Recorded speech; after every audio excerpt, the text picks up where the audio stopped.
What's good, YouTube? Welcome back. Today it is the LazyDaze channel, and we're back at it again with some more history reaction for you guys today. And we have got Battle of Poitiers, 1356, the 100 Years' War by Kings in General, and this is part 2. And we're really enjoying this series. The last episode had a lot of surprises, a lot of twists and turns. Got me hooked already. Oh, mate, yeah. Got Jack hooked already. So if you guys are enjoying our content, then please like, comment, subscribe, hit that notification bell. But we're just going to jump straight into this one. A link for Kings and General's content will be in the description box down below as well. Let's do this, man.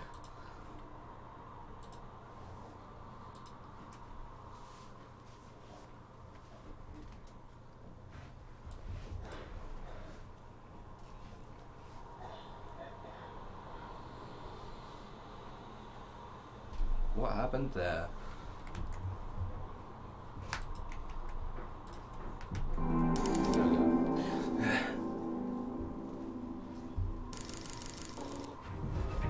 In our last video on the 100 Years' War, we covered the 1346 battle at Is it just this Crecy, video? during which the outnumbered army of Edward III of England had destroyed the magnificent French force of Philippe VI, widely seen as the best military force on the continent. In the wake of this great campaign, the English king will pass the baton of command to his prodigious son, Edward the Black Prince. A chivalrous and brilliant yet brutal military commander, the Black Prince would meet the French at the second great battle of the 100 Years' War, the Battle of Poitiers in 1356. Following the glorious victory of Edward III at Crecy and his capture of Calais a year later, the English, who had once been the most timid of all the uncouth races, were now considered by Petrarch as the most revered warriors of Europe. There you go, Jack. Nevertheless, such glory didn't pay Edward's bills, and the war's massive cost convinced the king to withdraw from the continent and return to England after the Truce of Calais was agreed on September 27, 1347. Returning as a victorious conqueror, he celebrated the Crecy campaign with a tournament including all of the monarch's notable prisoners, displayed to all Edward's subjects as a mark of prestige. Wow. Oh, mate. Over the Channel in France, the mood of Philippe VI and his subjects. They really did just used to march people through the streets and just like, yeah, these are the people we captured in France. Yeah, and now they're going to do what we want until they die. Was entirely different.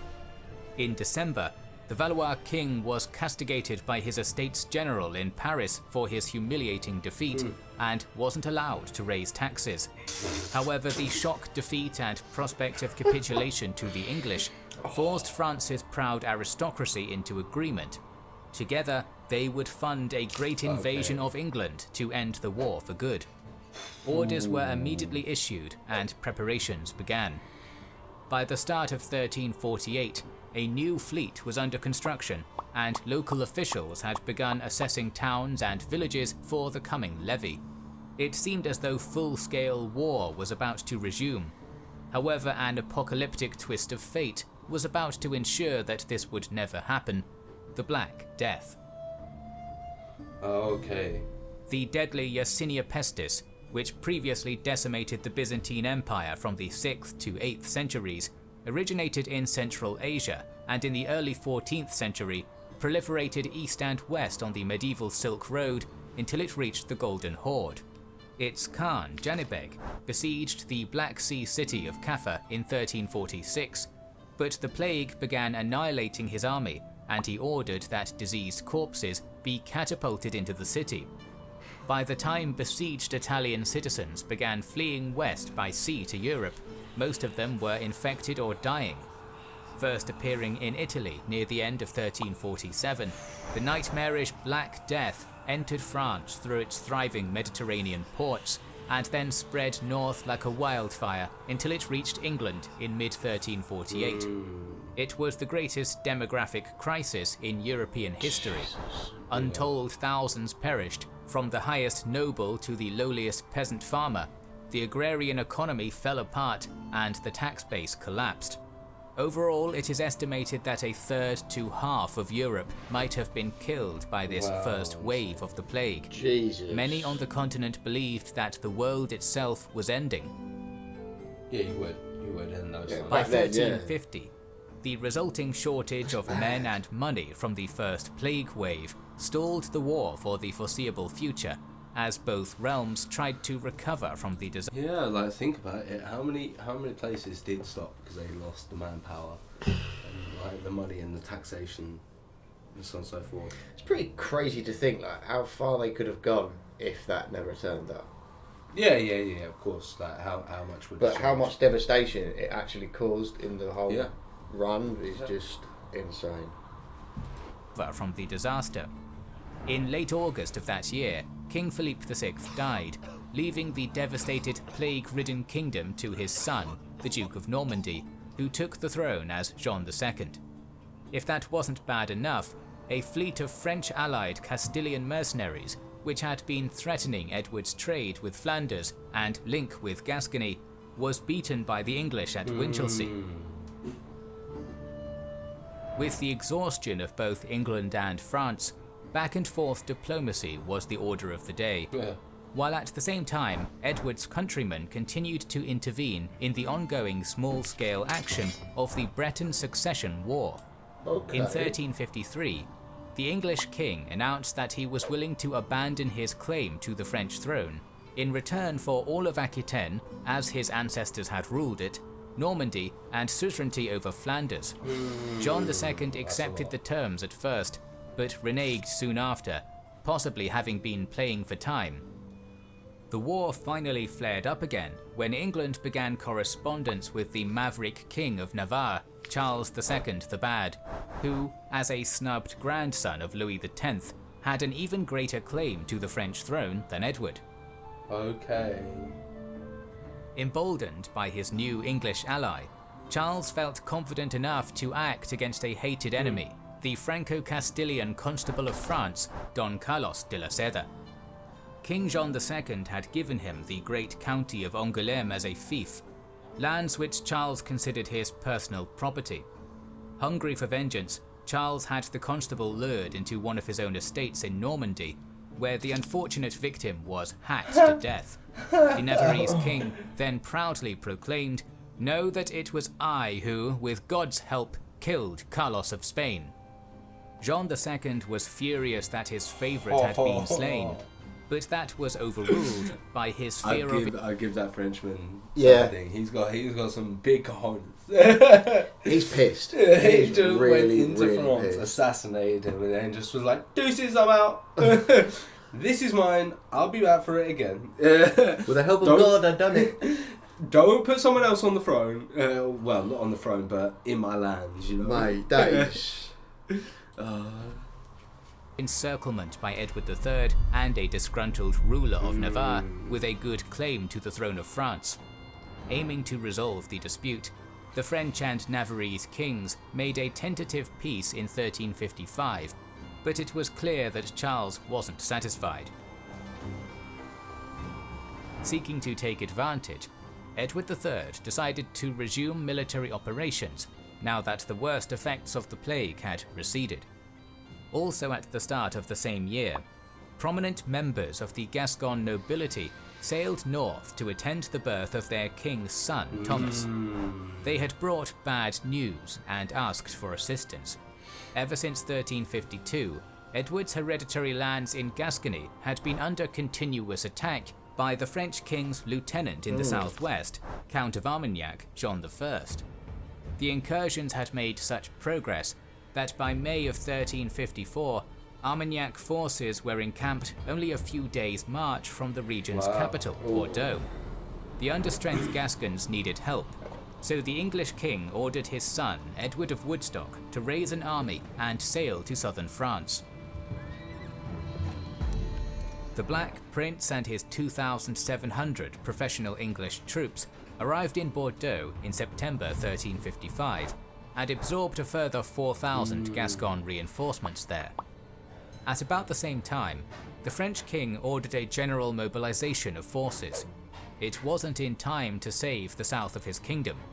Around October 5th, the Black Prince's army departed Bordeaux on what would become known as one of the greatest chevauchées ever launched.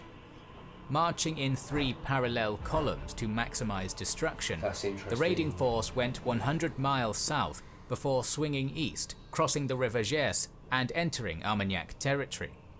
There, Edward's army began mercilessly slaughtering every living creature it came across, torching everything that would burn and smashing everything that wouldn't, to ensure that this land would not assist the French war effort for years to come. His foe, the outnumbered Count of Armagnac, remained in fortified... It's a smart tactic. It is a very smart tactic. I understand why they don't like us if we're doing this. I completely understand. If we're ruining it for generations to come. Yeah, we're doing it solely to make sure that you can't get taxes, you can't live, you can't like pay your government, and therefore you're struggling. Yeah, man. Like, you put it that way, like it's not good, man. It's not good. It's a bit. We're really Toulouse, as his enemy passed by, watching as they forded 2 nearby rivers and arrived at Carcassonne on November 2nd. That city attempted to bribe the Black Prince with 250,000 gold coins, but he responded by ravaging its suburbs before moving on, reaching Narbonne on the Mediterranean coast by the 8th. After desolating its entire outer city and agricultural hinterland, the Prince of Wales's army withdrew back towards Gascony, shadowed by, but not challenged by, 2 smaller French armies. Whilst only suffering minor casualties, this great raid had destroyed over 500 settlements, drastically reduced Jean II's tax revenue, and doomed his military reputation. It's the tactics, the long run, it worked. Yeah, so smart. It is. With his soldiers billeted along Gascony's northern marches, the Black Prince occupied the winter with administrative and governmental matters in the duchy, dealing with friendly feudals and internal disputes within the Gascon lands. While he was doing this, both sides embarked on small-scale military expeditions, taking and retaking castles. The French are said to have retaken 30 fortifications during this time. The level of success that the first chevauchée enjoyed, and fresh reinforcements from England and from new allies in North Gascony, made it clear that a second assault into the French lands would be undertaken. The prince departed northeast from Bergerac with his army on August 4th, 1356, arriving first at Périgueux and then Ramefort, Brantôme, Quisse, Nontron, Rochechouart and Le Terre, all within 10 days of setting off. Despite once again leaving a swathe of destruction in its wake. When the Black Prince's army reached Bellec on August 16th, it was ordered to do no damage at all, as it belonged to a noble related to the English royal family. After leaving Bellec, the English started to encounter more French resistance as the population began to fight back. Nevertheless, on the 24th, Edward reached Issoudun, but failed to take the fortified city, moving on after razing its suburbs. 4 days later, as the army was nearing Vierzon, a flying column of 200 raiders skirmished with a French reconnaissance party and took a few prisoners. From them, they learned that to the north, Jean II was rallying a massive army and was about to march against the Black Prince. To see why Jean had been delayed so much, we'll have to turn back the clock a bit to early 1356, where events in the north of France were considerably impacting the situation. Since his tenuous peace with the French king, Charles the Bad had managed to pry even more concessions from the monarch by intentionally spreading rumours that he was going to flee to Edward III, thereby increasing Jean's desperation to keep him in line. However, this time the Navarrese king pushed his luck too far, as his amiability with the French Dauphin, Charles, made King Jean paranoid that they were plotting to overthrow him. So in April 1356, the French king stormed into Rouen with his men, beheaded 4 supposed conspirators, and imprisoned Charles. This led to an alliance between the latter's brother Philippe and the King of England, which in turn gave Jean the excuse he needed to confiscate Navarrese's holdings in northern France. I see. On July 12th, he began trying to take them by besieging the town of Breteuil, a move which locked the king in place, with greater threats materializing to the north and south, as the Black Prince was preparing another destructive chevauchée, while Normandy itself was invaded by Henry, Duke of Lancaster. This was designed to split French attention more than anything else, and after resupplying a few of Philip's besieged castles, Lancaster went to Poitiers in order to continue his distraction tactics. Okay. To his credit, at this critical juncture, King Jean II acted decisively. After a month of his pointless siege of Breteuil, he realized that events in the south desperately required his immediate attention, and concluded the siege by paying the Navarrese to surrender. With that done, the Valois king marched to Chartres and called his nobles to service. The Prince of Wales learned of this during the 3 days his army remained in plundered Vierzon, and realized he was about to be chased. Okay, so what does he do? Knowing that he had to get back to friendly territory as soon as possible, Edward immediately started withdrawing west along the Cher River, but was delayed for 5 days in a siege at Romorantin, and a further 4 days waiting for the Duke of Lancaster's unsuccessful attempts to link up with him.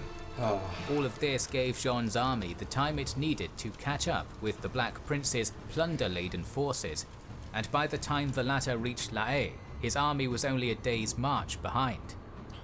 Rather than coming up behind the English, Jean, using his better knowledge of the area, decided to remain east of the Vienne River and then cross at Chauvigny with a cavalry-heavy portion of his army. When the prince learned he'd been overtaken on the 16th, he tried to march off-road to evade Jean, but an encounter the next day between outriders at La Chaboterie made it clear there was no real chance of flight. The battle was inevitable. Edward's army camped for the night in a nearby forest. They emerged the next day and seized a hilltop position about a mile in front of the French, who had spent the night camped in battle formation. Compared to the great medieval hosts which had done battle at Crecy a decade earlier, the armies facing off near Poitiers in late September 1356 were small, perhaps due to the effects of the plague and war exhaustion. Edward of Woodstock's previously retreating chevauchée army was made up of just over 6,000 troops, 1,000 mainly spear-armed Gascon infantry, 3,000 English men-at-arms, including mounted knights and their squires, and just over 2,000 Anglo-Welsh longbowmen wielding their infamous ranged weapons. These troops were divided into 3 mixed divisions of 1,500 soldiers each on the left, right and in the centre, while about 1,000 remained in a rearguard reserve. Opposite him, the French king's magnificent army had 3,000 infantry and 8,000 mounted knights, but the majority were ordered to dismount due to Jean's fear of a second Crecy taking place. Only an elite contingent of several hundred remained on their steeds. The French cavalry and crossbowmen were on the right, commanded by Marshal Arnoul d'Audriem, while manning the left were some Franco-German cavalry and more missile units under Marshal Jean de Clermont. What? I was just trying to see if they had like another weapon or not. He doesn't, that one, but that one there looks like he's got like an axe or something on his other side. The majority of dismounted knights and peasant infantry were arrayed in 3 central lines of battle, one in front of the other. They were led, from front to back, by Charles Dauphin of France, Philippe, Duke of Orléans, and King Jean II himself, respectively. As the 2 armies faced off, a French cardinal rode to the Black Prince, begging him to listen, and was met with the frosty response, "Say it quickly then, this is no time for a sermon." The prelate argued for a peace for the sake of all the Christian lives which would be wasted should the battle break out. Despite his hostility, the prince was still anxious about fighting a pitched battle, and was willing to make significant concessions. Unfortunately, Jean II demanded unconditional surrender, and so battle became the only way out. As the French commanders Audriem and Clermont surveyed the English position, they saw an unusual amount of movement and believed the enemy to be retreating. It was in fact probably an intentional ruse. Not willing to let the enemy get away, Audrième charged with his cavalry towards Warwick's left, while Clermont reluctantly took the same action, heading towards Salisbury's right.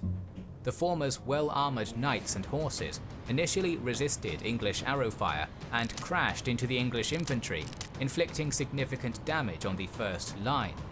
However, when longbowmen advanced up the riverbank anchoring their left wing and began to loose volley after volley into Audrième's flank, the attack turned into a massacre. French knights were either felled by arrows, crushed by their own steeds, or routed, while the marshal himself was made a prisoner. On the other side of the field, Clermont's horsemen charged up the ridge towards Salisbury's division, but were funneled into a narrow open section in the hedge protecting the English line. There, the bunched-up cavalry suffered terrible losses before breaking through, and when they did, they were engaged by Salisbury's dismounted knights. After a fierce clash, the French were thrown back. The French infantry vanguard under the Dauphin followed behind in good order along the entire front. However, they too were forced to funnel themselves through the hedge's gaps, and many were killed by devastating arrow fire whilst doing so.